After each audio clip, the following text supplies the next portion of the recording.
Hello everyone, welcome to another simple tutorial of channel OpenBox. So in this tutorial I'm going to show you how to change your YouTube theme in dark mode. So first you just have to go to the browser and go to the YouTube first. So you can see I'm in the YouTube now. So you can see the theme is white. First you have to sign into your account in the YouTube. You can see I'm already signed in with my account. So to dark mode you have to click on our account here. Then you can see there's already an option in the YouTube called dark theme. So you can see the dark theme is off.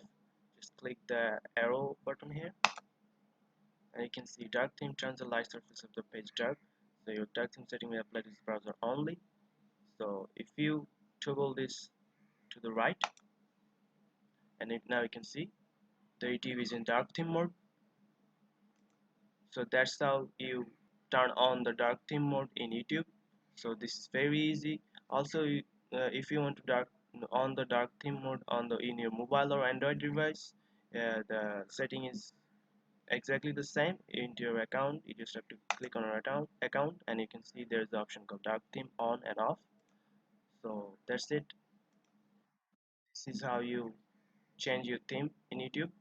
So this is a very simple and straightforward tutorial for you. So if you find this video helpful, please subscribe to my channel and thanks for watching.